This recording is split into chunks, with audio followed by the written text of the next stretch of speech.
ಇದೇ ವಿಚಾರಕ್ಕೆ ಸಂಬಂಧಪಟ್ಟಂತೆ ತೆನ್ನೀರ್ ಮೈನಾ ಪ್ರತಿಕ್ರಿಯೆ ಕೊಟ್ಟಿದ್ದಾರೆ. ರಿಪಬ್ಲಿಕ್ ಕನ್ನಡಕ್ಕೆ ಎಕ್ಸ್ಕ್ಲೂಸಿವ್ ಆಗಿ ಪ್ರತಿಕ್ರಿಯೆ ಕೊಟ್ಟಿದ್ದಾರೆ.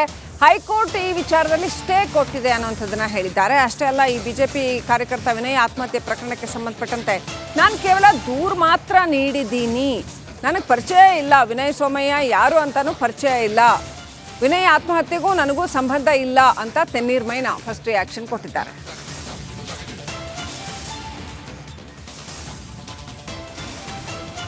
ಇಡೀ ಡೆತ್ ನೋಟ್ನಲ್ಲಿ ವಿನಯ್ ಈ ತೆನ್ನೀರ್ ಮೈನಾ ಬಗ್ಗೆ ಬರೆದಿದ್ದಾರೆ.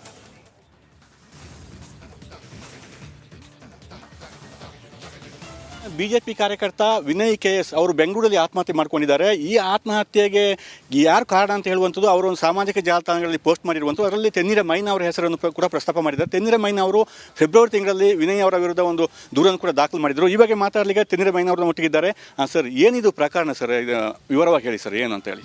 ನಾನು ಈಗ ಬೆಳಗ್ಗೆ ತಾನೇ ಸಾಮಾಜಿಕ ಜಾಲತಾಣದಲ್ಲಿ ಮೊದಲಿಗೆ ಈ ರೀತಿ ಒಬ್ಬ ಕಾರ್ಯಕರ್ತ ವಿನಯ್ ಅಂತಕ್ಕಂಥ BJP ಕಾರ್ಯಕರ್ತ ಆತ್ಮಹತ್ಯೆ ಮಾಡ್ಕೊಂಡಿರ್ತಾನೆ ಅಂತಕ್ಕಂಥ ಸುದ್ದಿಯನ್ನು ನೋಡಿದೆ.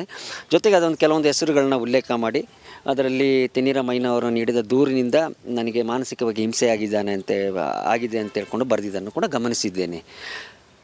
ನಾನು ಕೊಡಗು ಜಿಲ್ಲಾ ಕಾಂಗ್ರೆಸ್ನಲ್ಲಿ ಪ್ರಮುಖ ಹುದ್ದೆಯಲ್ಲಿ ಇರ್ತಕ್ಕಂಥವನು, ಡಿಸ್ಟಿಕ್ ವಾರ್ ರೂಮ್ನ ಸಂಚಾಲಕನೂ ಆಗಿದ್ದೀನಿ ಮತ್ತು ಜಿಲ್ಲಾ ಕಾಂಗ್ರೆಸ್ ವಕ್ತಾರ ಕೂಡ ಆಗಿದ್ದೀನಿ. ಫೆಬ್ರವರಿ 2, 2025 ಕೊಡಗಿನ ಸಮಸ್ಯೆಗಳು ಮತ್ತು ಸಲಹೆಗಳು ಅಂತಕ್ಕಂಥ ಒಂದು ಸಾರ್ವಜನಿಕ ವಾಟ್ಸಪ್ ಗ್ರೂಪ್ನಲ್ಲಿ ಒಂದು ಸುಳ್ಳು ಸಂದೇಶ, ಕೊಡಗಿನ ಶಾಸಕರಾದಂಥ AS ಪೊನ್ನಣ್ಣವರ ಚಿತ್ರವನ್ನು, ಅಂದರೆ ಅವ್ರ ಫೋಟೋವನ್ನು, ಅವರು ಸಾಂಪ್ರದಾಯಿಕ ಉಡುಗೆಯಲ್ಲಿರ್ತಕ್ಕಂಥ ಫೋಟೋವನ್ನು ಹಾಕಿ ಅದರ ಕೆಳಗಡೆ ಒಂದು ದುಸ್ಥಿತಿಯಿರೋ ಶೌಚಾಲಯವನ್ನು ಹಾಕಿ ಅವಹೇಳನಕಾರಿಯಾದ ಬರಹಗಳನ್ನ ಬರೆದು ಒಂದು ಪೋಸ್ಟ್ ಮಾಡಿರ್ತಾರೆ. ಈ ಹಿನ್ನೆಲೆಯಲ್ಲಿ ಕೊಡಗು ಜಿಲ್ಲೆಯಲ್ಲಿ ಬಹುಶಃ ಸುಮಾರು ಒಂದು 50 ಕಡೆಗಳಲ್ಲಿ ಕೂಡ ವಿವಿಧ ಕಾರ್ಯಕರ್ತರು ದೂರನ್ನು ಸಲ್ಲಿಸಿರ್ತಾರೆ. ನಾನು ಮಡಿಕೇರಿಯ ಕೇಂದ್ರ ಸ್ಥಾನದಲ್ಲಿರೋದರಿಂದ ಮಡಿಕೇರಿ ನಗರ ಪೊಲೀಸ್ ಠಾಣೆಯಲ್ಲಿ ಈ ಸುಳ್ಳು ಸುದ್ದಿಯನ್ನು ಹರಡಿದವರ ವಿರುದ್ಧ ಕಾನೂನು ರೀತಿ ಕ್ರಮ ಕೈಗೊಳ್ಳಿ ಹಾಗೂ ಇಂತಹ ಸಂದೇಶಗಳನ್ನು ರವಾನೆ ಮಾಡಲಿಕ್ಕೆ ಅವಕಾಶ ಮಾಡಿಕೊಟ್ಟಿದ್ದ ಆ ಗ್ರೂಪ್ನ ಅಡ್ಮಿನ್ ಅವ್ರ ಮೇಲೆ ಕ್ರಮ ಕೈಗೊಳ್ಳಿ ಅಂತ 3 ಜನರ ವಿರುದ್ಧ ದೂರನ್ನು ಸಲ್ಲಿಸಿದೆ. 3 ಜನ ಯಾರ್ಯಾರು ಸರ್? ಅದರಲ್ಲಿ ಪಾಪು ರಾಜೇಂದ್ರ ಅಂತ ಹೇಳ್ತಕ್ಕಂಥ ವ್ಯಕ್ತಿ ಮೈಸೂರು ಭಾಗದ ಸಾಮಾಜಿಕ ಜಾಲತಾಣದ BJPಯ ಉಸ್ತುವಾರಿ ಮತ್ತು ಗ್ರೂಪಿನ ಅಡ್ಮಿನ್ ವಿಷ್ಣು ನಾಚಪ್ಪ ಹಾಗೂ ಈಗ ತಾವು ಯಾರು ಆತ್ಮಹತ್ಯೆ ಮಾಡ್ಕೊಂಡ ವಿನಯ್ ಸೋಮಯ್ಯ, ಇವ್ರು 3 ವಿರುದ್ಧ ಕ್ರಮ ಕೈಗೊಳ್ಳಿ ಅಂತ ಒಂದು ದೂರನ್ನು ಸಲ್ಲಿಸಿದೆ. ಆ ದೂರಿನ ಹಿನ್ನೆಲೆ FIR ಆಗಿತ್ತು. 4ನೇ ತಾರೀಕಿಗೆ FIR ಆಗುತ್ತೆ. ನಂತರ ಒಂದು ವಾರದಲ್ಲಿ ಅವರು FIRಗೆ ಹೈಕೋರ್ಟ್ನಿಂದ ತಡೆ ತರ್ತಾರೆ. ತಡೆ ತಂದ ಮೇಲೆ ಆ ಪ್ರಕರಣವನ್ನು ಅಲ್ಲಿಗೆ ತಟಸ್ಥವಾಯಿತು ಅಂತ ಅರ್ಥ. ತಡೆ ಯಾವಾಗ ಸಿಕ್ಕಿರುವಂಥದ್ದು? ಒಂದು 7 ದಿವಸದ ನಂತರ. ತೆನ್ನೀರ್ ಮೈನಾ ಮಾತನಾಡ್ತಾ ಇದ್ರು, ನನಗೂ ಇದಕ್ಕೂ ಸಂಬಂಧ ಇಲ್ಲ, ಹೈಕೋರ್ಟ್ ಸ್ಟೇ ಕೊಟ್ಟಿತ್ತು, 3 ಜನರ ವಿರುದ್ಧ ನಾವು ಕಂಪ್ಲೇಂಟ್ ಕೊಟ್ಟಿದ್ದಂಥದ್ದು, ನಾನು ಈ ವಿನಯ್ ಯಾರು ಅಂತಲೇ ನೋಡಿಲ್ಲ, ಈತ ಯಾರು ಅಂತ ನನಗೆ ಗೊತ್ತಿಲ್ಲ ಅಂತ. ಆದರೆ ತನ್ನ ಡೆತ್ ನೋಟ್ನಲ್ಲಿ ವಿನಯ್ ಸೋಮಯ್ಯ ಈ ತೆನ್ನೀರ್ ಮೈನಾ ಬಗ್ಗೆ ಡೀಟೇಲ್ ಆಗಿ ಬರೆದಿದ್ದಾರೆ. ಸಾಕಷ್ಟು ಅನುಮಾನಗಳನ್ನು ವ್ಯಕ್ತಪಡಿಸಿದ್ದಾರೆ. ಕೇವಲ ನಾನೊಬ್ಬನೇ ಅಲ್ಲ, ಇವರಿಂದಾಗಿ ಇನ್ನೂ ಅನೇಕರು ಆತ್ಮಹತ್ಯೆ ಮಾಡ್ಕೊಂಡಿರುವಂಥದ್ದು ಇದೆ ಅನ್ನುವಂಥ ಅನುಮಾನವನ್ನು ವ್ಯಕ್ತಪಡಿಸಿದ್ದಾರೆ ವಿನಯ್ ತಮ್ಮ ಡೆತ್ ನೋಟ್ನಲ್ಲಿ. ಅಷ್ಟೇ ಅಲ್ಲ, ಸುಳ್ಳು FIR, ರಾಜಕೀಯ ಪ್ರೇರಿತ FIR ಅನ್ನು ನನ್ನ ವಿರುದ್ಧ ಹಾಕಲಾಗಿದೆ ಅಂತ ತೆನ್ನೀರ್ ಮೈನಾ ವಿರುದ್ಧ ಬೊಟ್ಟು ಮಾಡಿದ್ದಾರೆ. ಸಾಕಷ್ಟು ಅನುಮಾನಗಳನ್ನು ಕೂಡ ವ್ಯಕ್ತಪಡಿಸಿದ್ದಾರೆ. ಅಷ್ಟೆಲ್ಲ ಅವರ ವೈಯಕ್ತಿಕ ವಿಚಾರಗಳನ್ನು ಕೂಡ ಒಂದಷ್ಟು ಅವರ ವೈಯಕ್ತಿಕ ಬದುಕಿನ ವಿಚಾರಗಳನ್ನು ಕೂಡ ಡೆತ್ ನೋಟ್ನಲ್ಲಿ ಹೇಳಿದ್ದಾರೆ.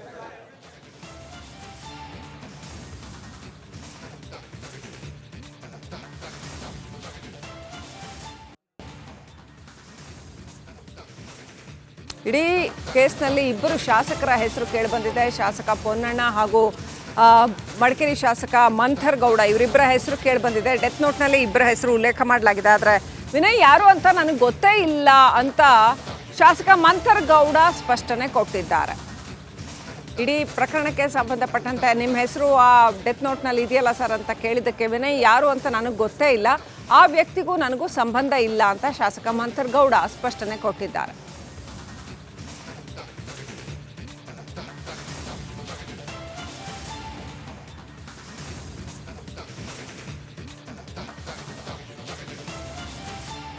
ಇದೇ ವಿಚಾರಕ್ಕೆ ಸಂಬಂಧಪಟ್ಟಂತೆ ತೆನ್ನೀರ್ ಮೈನಾ ಪ್ರತಿಕ್ರಿಯೆ ಕೊಟ್ಟಿದ್ದಾರೆ. ರಿಪಬ್ಲಿಕ್ ಕನ್ನಡಕ್ಕೆ ಎಕ್ಸ್ಕ್ಲೂಸಿವ್ ಆಗಿ ಪ್ರತಿಕ್ರಿಯೆ ಕೊಟ್ಟಿದ್ದಾರೆ.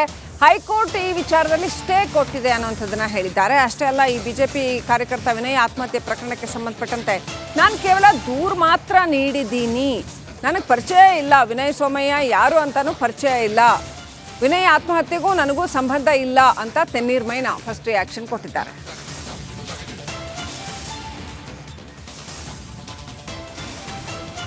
ಇಡೀ ಡೆತ್ ನೋಟ್ನಲ್ಲಿ ವಿನಯ್ ಈ ತೆನ್ನೀರ್ ಮೈನಾ ಬಗ್ಗೆ ಬರೆದಿದ್ದಾರೆ.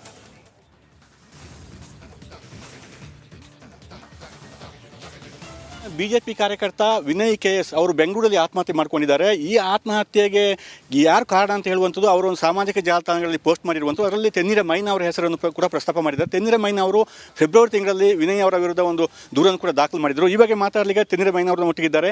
ಸರ್, ಏನಿದು ಪ್ರಕರಣ ಸರ್? ವಿವರವಾಗಿ ಹೇಳಿ ಸರ್, ಏನು ಅಂತ ಹೇಳಿ.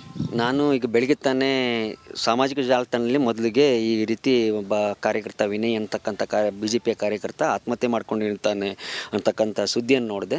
ಜೊತೆಗೆ ಅದೊಂದು ಕೆಲವೊಂದು ಹೆಸರುಗಳನ್ನ ಉಲ್ಲೇಖ ಮಾಡಿ ಅದರಲ್ಲಿ ತೆನ್ನೀರ ಮೈನಾ ಅವರು ನೀಡಿದ ದೂರಿನಿಂದ ನನಗೆ ಮಾನಸಿಕವಾಗಿ ಹಿಂಸೆ ಆಗಿದೆ ಅಂತ ಹೇಳ್ಕೊಂಡು ಬರೆದಿದ್ದನ್ನು ಕೂಡ ಗಮನಿಸಿದ್ದೇನೆ. ನಾನು ಕೊಡಗು ಜಿಲ್ಲಾ ಕಾಂಗ್ರೆಸ್ನಲ್ಲಿ ಪ್ರಮುಖ ಹುದ್ದೆಯಲ್ಲಿ ಇರ್ತಕ್ಕಂಥವನು, ಡಿಸ್ಟಿಕ್ ವಾರ್ ರೂಮ್ನ ಸಂಚಾಲಕನೂ ಆಗಿದ್ದೀನಿ ಮತ್ತು ಜಿಲ್ಲಾ ಕಾಂಗ್ರೆಸ್ ವಕ್ತಾರ ಕೂಡ ಆಗಿದ್ದೀನಿ.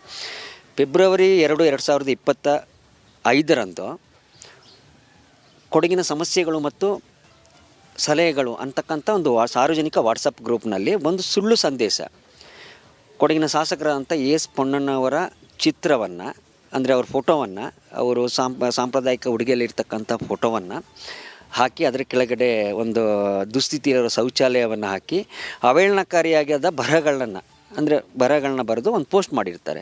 ಈ ಹಿನ್ನೆಲೆಯಲ್ಲಿ ಕೊಡಗು ಜಿಲ್ಲೆಯಲ್ಲಿ ಬಹುಶಃ ಸುಮಾರು ಒಂದು 50 ಕಡೆಗಳಲ್ಲಿ ಕೂಡ ವಿವಿಧ ಕಾರ್ಯಕರ್ತರು ದೂರನ್ನು ಸಲ್ಲಿಸಿರ್ತಾರೆ. ನಾನು ಮಡಿಕೇರಿಯ ಕೇಂದ್ರ ಸ್ಥಾನದಲ್ಲಿರುವುದರಿಂದ ಮಡಿಕೇರಿ ನಗರ ಪೊಲೀಸ್ ಠಾಣೆಯಲ್ಲಿ ಈ ಸುಳ್ಳು ಸುದ್ದಿಯನ್ನು ಹರಡಿದವರ ವಿರುದ್ಧ ಕಾನೂನು ರೀತಿ ಕ್ರಮ ಕೈಗೊಳ್ಳಿ ಹಾಗೂ ಇಂತಹ ಸಂದೇಶಗಳನ್ನು ರವಾನೆ ಮಾಡಲಿಕ್ಕೆ ಅವಕಾಶ ಮಾಡಿಕೊಡೋದ್ರಿಂದ ಆ ಗ್ರೂಪ್ನ ಅಡ್ಮಿನ್ ಅವ್ರ ಮೇಲೆ ಕ್ರಮ ಕೈಗೊಳ್ಳಿ ಅಂತ 3 ಜನರ ವಿರುದ್ಧ ದೂರನ್ನು ಸಲ್ಲಿಸಿದೆ. 3 ಜನ ಯಾರ್ಯಾರು ಸರ್? ಅದರಲ್ಲಿ ಪಾಪು ರಾಜೇಂದ್ರ ಅಂತ ಹೇಳ್ತಕ್ಕಂಥ ವ್ಯಕ್ತಿ ಮೈಸೂರು ಭಾಗದ ಸಾಮಾಜಿಕ ಜಾಲತಾಣದ BJPಯ ಉಸ್ತುವಾರಿ ಮತ್ತು ಗ್ರೂಪಿನ ಅಡ್ಮಿನ್ ವಿಷ್ಣು ನಾಚಪ್ಪ ಹಾಗೂ ಈಗ ತಾವು ಯಾರು ಆತ್ಮಹತ್ಯೆ ಮಾಡ್ಕೊಂಡ ವಿನಯ್ ಸೋಮಯ್ಯ, ಇವ್ರು 3 ವಿರುದ್ಧ ಕ್ರಮ ಕೈಗೊಳ್ಳಿ ಅಂತ ಒಂದು ದೂರನ್ನು ಸಲ್ಲಿಸಿದೆ. ಆ ದೂರಿನ ಹಿನ್ನೆಲೆ FIR ಆಗಿತ್ತು. 4ನೇ ತಾರೀಕಿಗೆ FIR ಆಗುತ್ತೆ. ನಂತರ ಒಂದು ವಾರದಲ್ಲಿ ಅವರು FIRಗೆ ಹೈಕೋರ್ಟ್ನಿಂದ ತಡೆ ತರ್ತಾನೆ.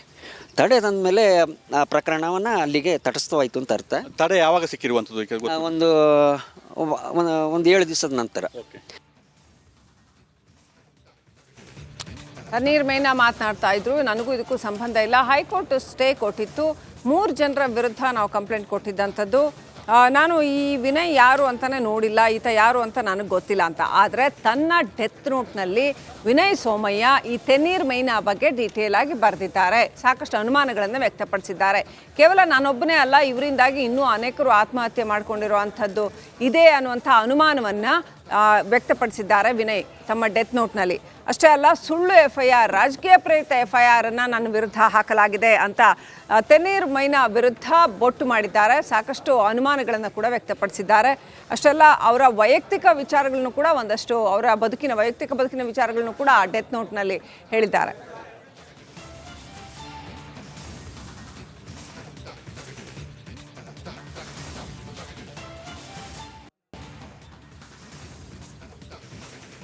ಇಡೀ ಕೇಸ್ನಲ್ಲಿ 2 ಶಾಸಕರ ಹೆಸರು ಕೇಳಿಬಂದಿದೆ. ಶಾಸಕ ಪೊನ್ನಣ್ಣ ಹಾಗೂ ಮಡಿಕೇರಿ ಶಾಸಕ ಮಂಥರ್ ಗೌಡ, ಇವರಿಬ್ಬರ ಹೆಸರು ಕೇಳಿಬಂದಿದೆ. ಡೆತ್ ನೋಟ್ನಲ್ಲಿ 2 ಹೆಸರು ಉಲ್ಲೇಖ ಮಾಡಲಾಗಿದೆ. ಆದರೆ ವಿನಯ್ ಯಾರು ಅಂತ ನನಗೆ ಗೊತ್ತೇ ಇಲ್ಲ ಅಂತ ಶಾಸಕ ಮಂಥರ್ ಗೌಡ ಸ್ಪಷ್ಟನೆ ಕೊಟ್ಟಿದ್ದಾರೆ. ಇಡೀ ಪ್ರಕರಣಕ್ಕೆ ಸಂಬಂಧಪಟ್ಟಂತೆ ನಿಮ್ಮ ಹೆಸರು ಆ ಡೆತ್ ನೋಟ್ನಲ್ಲಿ ಇದೆಯಲ್ಲ ಸರ್ ಅಂತ ಕೇಳಿದ್ದಕ್ಕೆ ವಿನಯ್ ಯಾರು ಅಂತ ನನಗೆ ಗೊತ್ತೇ ಇಲ್ಲ, ಆ ವ್ಯಕ್ತಿಗೂ ನನಗೂ ಸಂಬಂಧ ಇಲ್ಲ ಅಂತ ಶಾಸಕ ಮಂಥರ್ ಗೌಡ ಸ್ಪಷ್ಟನೆ ಕೊಟ್ಟಿದ್ದಾರೆ.